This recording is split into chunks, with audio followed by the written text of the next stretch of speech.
Hi, everyone.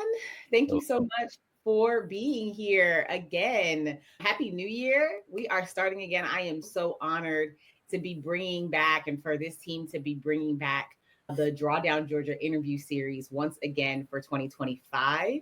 We have an exciting lineup for you all this year and some really great ideas for guests, including the wonderful guest that we have today. So I am very excited to start off these great conversations and even more excited to be with Meg Darnell and Ben Sterling today to kick off this 2025 section of the series. Good morning, Meg. Good morning, Ben. Thank you so much for being here with me today for our drawdown conversation. I'm excited to talk to you all for multiple reasons. So, I'd like to start asking you both to introduce yourselves, of course, and the work that your respective organizations do in the community. Meg, you Great. want Thanks, Erica. I appreciate it. Ben, do you want to go first? Sure, no problem. Thanks, Eric. I appreciate it as well. So, my name is Ben Sterling. I'm our program manager for McIntosh S.E.E.D. The acronym stands for Sustainable Environment Economic Development. We're a nonprofit organization located in Southeast Georgia in Darien, right along the beautiful coast. We're dedicated to empowering underserved farmers, families, communities, landowners in Georgia's rural areas. We were founded in 1998. McIntosh Seed has a long-standing history of promoting environmental stewardship, economic development, and social equity. Today, the organization provides resources, technical assistance, educational programs to help landowners, farmers access USDA programs, help them adopt and implement sustainable practices, as well as enter in new markets, whatever they may look like. We pride ourselves on meeting the farmers where they are and just trying to kind of handhold them through the process of acquiring certifications, filling out paperwork, just whatever that may mean as it concerns accessing resources. Wonderful. That's what we do. Wonderful. Meg, you want to talk about Georgia Organics? My name is Meg Darnell. I'm a farmer services coordinator at Georgia Organics. Georgia Organics has been around for more than 25 years. We connect farmers to resources that help them thrive. Farmer prosperity is kind of our overarching goal as an organization. We also advocate for policies that strengthen local food systems, and we build programs that empower farmers to be resilient in the face of climate change, economic challenges, and any other pressures that farmers face. And that's across the entire state of Georgia. Our offices are in Atlanta, but we've been wanting to expand our services more far and wide in Georgia. And this was a perfect opportunity to do so in partnership with McIntosh S.E.E.D. Great. Thank you all so much. I'm going to put my glasses on for this next question. I wanted to make sure that I got this right. So, I have an immense amount of respect for Georgia Organics, Meg. So, I'm really glad to have you here. And I was so delighted to be introduced to McIntosh Seed a few years ago as you all were joint applicants for the Climate Solutions and Equity Grant for Drawdown Georgia. So, I think we talked about Drawdown Georgia, the grants on this show before. We've had some former and current grantees on the show before. And so we talked in passing, but I really want to introduce our audience deliberately to what those grants are. It's a really special program. So the Climate Solutions and Equity Grant is designed to accelerate Drawdown Georgia's mission to advance achievable climate solutions that prioritize equity across the state. That is the important part. Equity across the state, advancing equity and climate solutions at the same time. I think that in the environmental movement, in my time in the movement, it started out very science heavy. And we saw that the most powerful stories and the most powerful projects that really made a difference in the movement were ones that centered equity, underserved communities, and so on and so forth. So prioritizing equity across the state is so important. Those are centered around the Drawdown Georgia climate solutions, such as composting, electric vehicles, energy efficiency improvements, food waste reduction, plant-based diets, rooftop solar, etc. I am honored to have been a part of the advisory committee for choosing the Drawdown Georgia Climate and Equity Grant grantees over the course of the past. I think we just did our third cohort of grantees. I have always given this particular project high marks when talking about those and us discussing those grants, because it really is a fantastic project.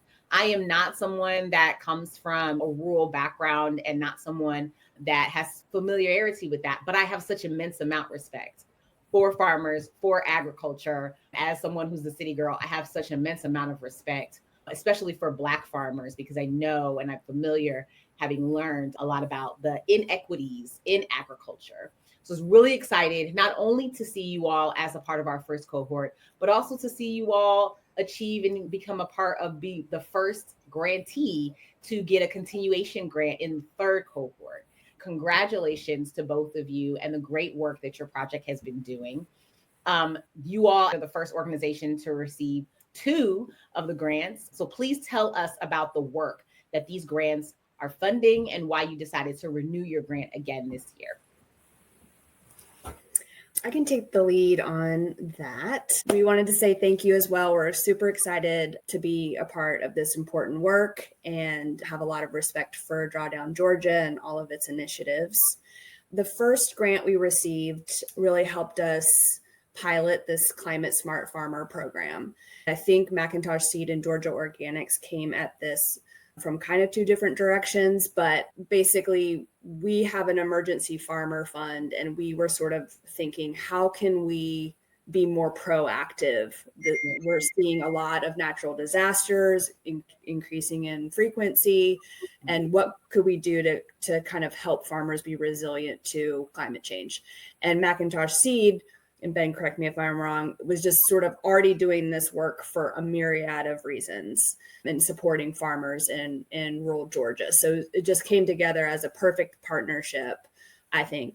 And so, yeah, I guess the overarching mission of that first pilot program was to give access and resources for Black and brown farmers to gain access to USDA resources that are already available to them, but that we were seeing, they weren't accessing. So we did sort of like a first round of just outreach and education. These programs are available for you. NRCS has this amazing EQIP program where you can access, they don't like to call it grant money, but cost share programs for conservation practices. We don't need to reinvent the wheel here. There's already money in programs to advance farmers' conservation practices. How can we help them do so?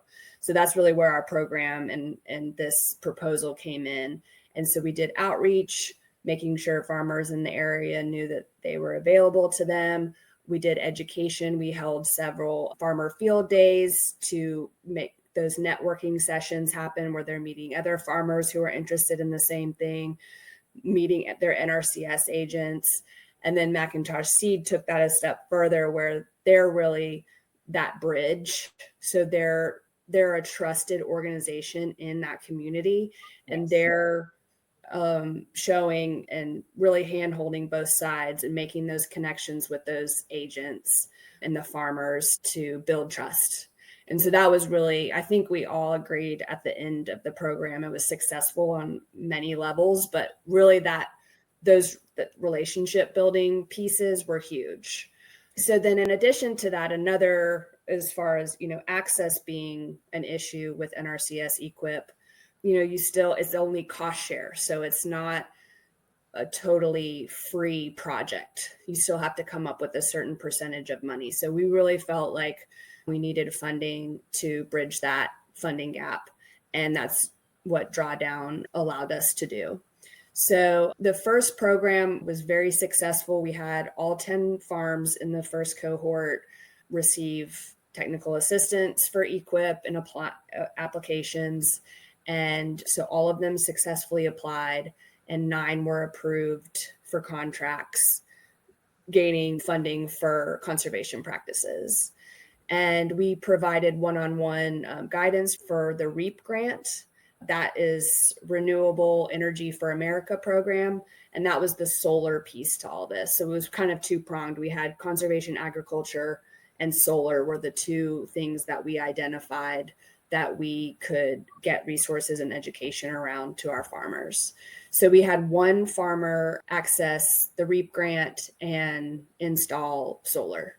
So that was a very exciting outcome of that first program.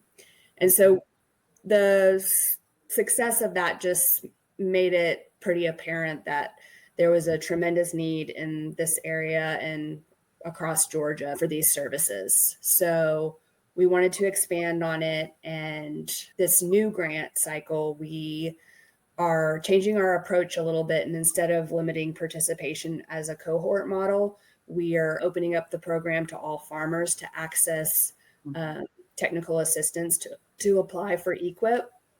And then we'll do a call for a proposal for mini grants for conservation practices. So we're hoping to outreach and educate much further, and then we'll probably keep the sort of funding gap, the funds to cover that gap to probably the same amount of farms. So Yeah, some of the things that came to light throughout the process was us understanding why there was such a big discrepancy between why underserved farmers were either getting access to these resources or able to utilize these resources or even being approved. And some of it boiled down to the application process, not necessarily being familiar with what was put in or not even applying at all because of a situation that may have happened years ago. As we're aware, there's discrimination claims as far as the discrimination that was done for Black and brown farmers as it pertains to the USDA. But like Meg said, McIntosh S.E.E.D being a trusted organization and being able to not only have a relationship with a lot of the district conservationists in the area on all levels concerning the USDA, but talking to a network of farmers, we continue to give them educational webinars, we actually own and operate an 1,100 acre community forest that we utilize as a learning lab for some of our landowners as well. So we're able to show conservation practices in real time and have them bring them back to their communities. And a lot of it is the uncomfortableness of, I'm not familiar or comfortable with someone coming out to my farm. Even though you're saying this resource is free, they're coming to help me. Their wealth of knowledge as it pertains to everything from soil health to having me yield higher crops, but I don't want them on my land. So we kind of make sure that we were there available during all of those site visits as well, just to kind of beat down that barrier and have them implement some of these conservation practices and see the benefits so they can share with their families and their communities. And so just like Meg said, the first year we limited to 10, a cohort of 10 farmers to get an idea of how this would play out, the interest level, and we don't have any control over who gets approved or not. So as far as through the USDA, we did make that abundantly clear, saying, well, you won't get approved if you don't apply. We can guarantee that if these are practices that you plan on implementing anyway, here's a program that'll help pay, if you're a socially disadvantaged or historically underserved farmer, up to 90% of that conservation practice. So we were able to utilize the Drawdown Georgia grant to cover that extra 10%, and beyond that, help the farmers actually see that, oh, I really can get this done, because maybe the financial input that's required in the beginning won't necessarily be such a barrier, since that's usually one of the highest barriers as far as, why won't you implement this? Well, I can't afford it. I'm just keeping the land, so I can't afford trying to make my land better through conservation practices, because that doesn't interest me. So we were able to share the education on why it should interest them, why it does bring value to their land. And then especially with solar, of the 10 farms, we actually have one that was able to utilize it. And that was the same reason as why we did a questionnaire of, why are you interested or not interested in implementing solar? And the number one answer was, because I can't afford it. Like, it's not even a thought to me, because I can't afford to put solar on my farm. So thankfully, through the grant, we were able to have a farm actually implement that and be able to show their community that, hey, here's some benefits of why we're doing it, outside of just the cost savings that we're getting from having solar on our farm. So now through the third cohort, we're going to be able to extend that out to just a broader network of farmers, to where it won't be just a cohort, but being able to have more people just hopefully apply for these resources that will be available, whether they utilize them or not. That's so awesome. And I love to hear, obviously where project grants are implementing and reaching right to the community. And that's really great. I'm really appreciative of both of you talking about that distrust. Then that's really poignant that you mentioned that distrust that underserved farmers, Black and brown farmers have in people coming into their land, in the whole process, in the whole system. We know that there is discrimination, and there has been in the USDA. It's not a secret, it's documented. Just like there has been discrimination in all kinds of housing and other land ownership and things like that in the history of our country. So that having you all there, McIntosh S.E.E.D, as trusted partners in the community, to Meg's point that she mentioned, and as someone that can be present to give some, even if it's a little level of clout or recognition to the people who are coming. And those folks feel like you care just as much about their land, their farm, their livelihood as they do, and want to make sure that they are protected, but also that they are part of having these opportunities. So that's really fantastic. And I would love for us to go next to the next question. This Climate Smart Farmer Program, I'd love to hear more about where it came from, and for you all to tell us more about how solar arrays and conservation agriculture are helping Black and brown farmers in Georgia become more resilient in the face of climate change. We just, we've been having conversations about snow today. So Right. It's becoming less and less of an anomaly, and something that Southern farmers are having to grapple with. So I'd love to hear more about, in the face of climate change, how is this Climate Smart Farmer Program, helping people be more resilient, solar arrays, conservation, agriculture, and other pieces. How are those pieces helping them be more resilient in the face of this changing climate? Sure. I like to start with just first, when we're talking to our network of landowners or farmers about what's important to them, a lot of it is keeping the land. So like you just mentioned, climate change is real. It's happening in real time. I mentioned earlier how I'm in Southeast Georgia and we're experiencing the snow for the first time in like 20 plus years. So Right. they see it in real time. The inspiration for participating in this grant came from, we're always providing outreach and education to the farms about why climate, or how to mitigate some of the issues with climate change is important. But in real time, we've been able to show them the direct benefits of implementing conservation practices. And not only are you mitigating climate change, but you're increasing the value of your land. Learning about the processes is a passion of ours as an organization, because we know the importance of it. We know how we want to make sure that we keep the farms sustainable and profitable. A lot of the farms, for the first question is, well, I'm just trying to be profitable. I'm just trying to make money. So we're able to utilize a grant on, hey, if you implement the soil health, then the crops that you grow will yield higher. If you're able to yield higher crops on the same acreage, you're able to produce more. If you're able to produce more, then you can sell more. So being able to tie how the conservation practices directly can affect their pockets was one way that we were able to get like buy-in on some of our landowners, because it's not just about the money, but a lot of it is, if you're worried about paying the taxes at the end of the year. A lot of it is when you have higher concerns than if my pH level in my ground is at 7 or not. So we're able to utilize the funds from the grant, and we're also able to give, through the funding, direct stipends to the farm for those conservation practices. So a lot of the inspiration came with those conversations with farmers as they're facing financial and environmental changes at the same time, especially the Black and brown farmers that we talked about. If they're socially disadvantaged, historically underserved, how they have been affected by some of the federal programs and not taking advantage of them. They've been around for ages as far as like this funding that's been available. So just getting them exposed to those opportunities as, well, you're already doing it. You're already rotational doing cover crop. You're already rotating your crops.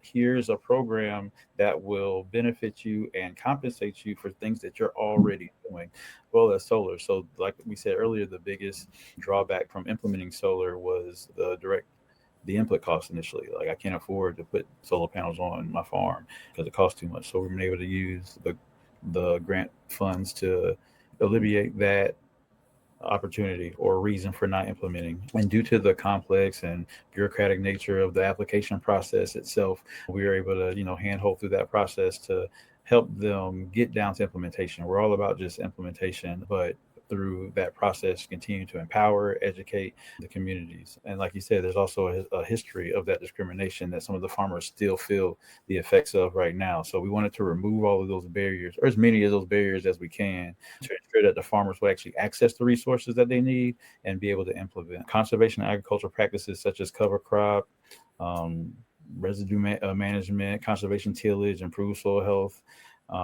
These practices enhance long-term productivity while mitigating the effects of extreme weather. So similarly, solar energy can reduce operational costs and make the farms more sustainable. So by lowering energy bills, providing additional revenue through net metering, solar arrays offer the farms a reliable and renewable energy source. So understanding that, but also being able to understand why that's important and trying to get the farmers buy-in on it is kind of what inspired us to participate in this funding opportunity. Right. Yeah, I want to talk more about, this partnership, because I think that it's been so really nice for me to, as somebody who's familiar with Georgia Organics, but wasn't familiar, as I said before, with McIntosh before, you all applied for this grant. So I wanted to ask kind of a follow-up. You talked about the external benefits of this program and you all working together. I wondered if the two of you can talk a little bit about the way that McIntosh S.E.E.D and Georgia Organics work together, especially for folks that are thinking about, if potentially applying for the grants in the future. We value the equity in work just as much as we value as the equity in impact. And so we want to make sure that the organizations are working well together and that there is mutual benefit on an internal basis, because we know that people, when they are internally feel respected, honored, and a part of the process, that everyone works better. So I wondered if either of you or both of you wanted to take on talking about the ways in which Georgia Organics and McIntosh S.E.E.D work together in an equitable working way that makes both organizations feel valued, but also sees the joint, working capacity that's going into this project. I want to start, Meg. That's okay. Yeah, sure. Yeah. So McIntosh S.E.E.D and Georgia Organics actually did work prior to me. I've been with the organization 3 years prior to me being here. So there's a history of the organizations collaborating on projects or programs before. As far as my experience, I think because we always put the landowner or the farmer first in anything that we decide to do, and Georgia Organics the same way, it's been real organic in all of our discussions, from even applying for the grant to implementing anything to just the whole process. I feel like it's been real organic and real easy because Meg doesn't make it about her. I don't make it about me. We always make it about what benefits the cohort the most, to where they're the most comfortable, but also to where they're able to, like we always say, implement, because there's a lot of programs that provide education. There's webinars, there's a webinar every week. And we always try to make sure that it's as engaging as possible, but also like relatable, because if we're talking about crop rotation and none of the farmers are even doing it, then we can see how that may not necessarily be relatable. Some of the sustainable practices and conservational practices that were mentioned, but it was also geared towards what was needed. So we had surveys initially and heard from the farmers, like, what are y'all interested in doing? Through the entire process, we always had that in mind on what would benefit the farmer the most with the funds that we have, even to the point where, and I will say thank you to Drawdown Georgia, allowing us to reallocate the budget a couple times to where we're like, hey, we want to increase the stipend for the farmers, and that not being an issue to as far as when we were determining the conservation stipends. So I think that made it real organic and real easy to just get the work done. I just wanted to say that first. Wonderful. Meg, do you want to chime in on that? Yeah, I totally agree. I mean, I feel like I'm constantly just talking about how great our partnership is. And I just recently attended a leadership workshop at UGA, and they were talking about how difficult collaboration can be internally, but especially externally, because your two organizations' goals might not match up, or there's a myriad of reasons for conflict, communication styles. But I just have had nothing but a completely positive experience working with Ben. And I think obviously he and I really get along and have mutual respect, but I think this just the partnership aligned so well with this particular project, because their, set of goals and the resources and the skills that they have, and Ben has specifically, he's really the face of the program, and he's meeting with the farmers and he's building the trust. And I'm more background, and I'm more admin and spreadsheets, and I plan most of our farmer field days with input from Ben, of course, but kind of taking away that extra work for Ben to do what is really the important work, I think is just like such a good fit. because I don't think we could do this program without them. They could probably do it without us, but No, hopefully we're lightening their load, because they do have a lot of work outside of this program. So it's a really good fit. I love that. Thank you both for humoring me on that, because I think that is so important. And I want folks to really get that about the equal and the mutual respect in conversation and in communication and collaboration between organizations, especially when you have organizations, and not necessarily you all, but just in general. Sometimes we have organizations that are applying, and one is far more well-established, has far more, they got the wheels turning, they've been around longer, they have more staff or whatever have you, and you have a small organization that's maybe community-led, maybe completely volunteer-led. And we see how collaborations can become very inequitable in that way. The equal, and listen, being the face of and being the person that's talking to the farmers is no less and no more important than the spreadsheets and the project planning and the processing. As someone who's also a project planner, like, yes, all of that is needed for the things to run like they need to run. So that is really great. And that's great that, leaning into those strengths is really serving you all well in your project. I think that's wonderful. Along the lines of what you all are doing and learning about each other and about these farmers, what is something that you've learned or that surprised you as you worked with the first farmer cohort in 2023 or 2024? And then as you're continuing, I can't wait to hear what's going to surprise you this time around, but what has surprised you as you're working with that first cohort? I think we were pretty surprised at how many people applied and the eagerness to participate in this program. It's funny because I'm not sure surprised is the exact word. I mean, we kind of were hoping that would be the case. We unfortunately weren't surprised to hear that people were not being contacted by their NRCS agent after they've reached out. And we did kind of confirm that along the way, which was unfortunate. But we were pretty surprised at the amount of people who were interested in solar. And I think to Ben's point earlier in the conversation, it is definitely cost. That's the biggest barrier for installing solar. But I think people are really interested in that. It's just too cost prohibitive unless you're participating in a program like this. We also were surprised at just the value of like the peer-to-peer networking. That was like pretty consistent feedback that we've gotten from surveys that, I think that piece really bolsters all of this, that they're seeing their neighbors and friends interested in these practices as well, and that's a bigger piece of the puzzle than we, I think, originally realized. Ben, do you want to talk about access? Yeah, so also one thing that I guess surprised us was we were, as far as the deliverables of the grant, wanted to make sure that we're able to implement the conservation practices in solar. One thing that did surprise us was how extending the life of your crop by having a high tunnel allowed you to enter in a different market, because now you're able to sell a little bit longer.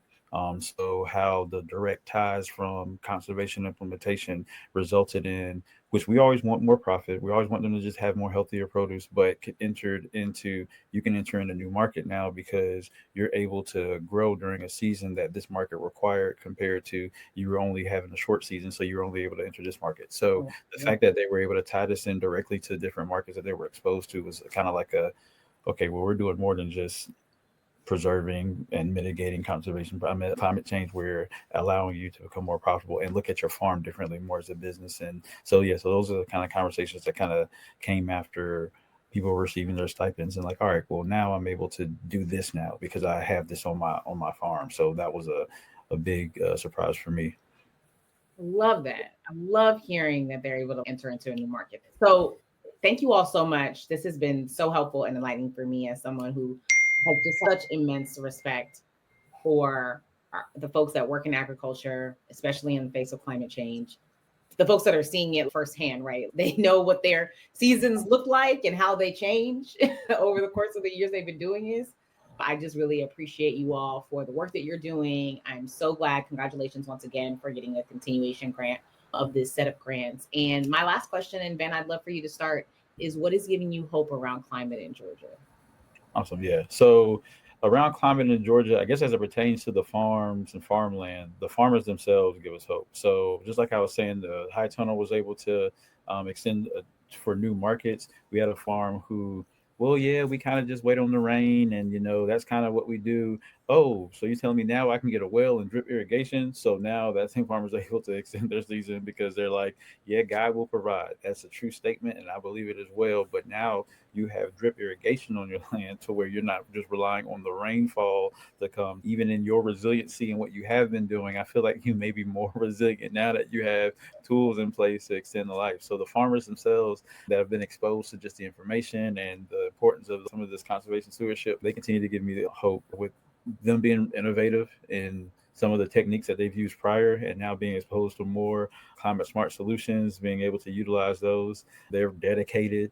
We all know farming is not easy, regardless of what level you decide to do it. Resiliency is, I think, just ingrained in the title of being a farmer. We see a growing interest in a lot of these climate smart solutions. And we also see more programs that are actually putting equity at the forefront as far as we want this to directly serve the underserved, socially disadvantaged Black and brown farmers. More community organizations are kind of being bought in on the fact that climate change is real, but here are some ways that we can actually mitigate it because we're being able to share resources. A lot of the farms, they work in silos. This is what I've been doing. I'm a fifth generational farmer. This is what my family's been doing. And now that they're actually like within a network or in a cohort and seeing other practices and seeing that their neighbors are doing something else, are a little bit more willing to participate. Because I always say, hey, I'm not the professional. I work for a nonprofit. You know how to grow.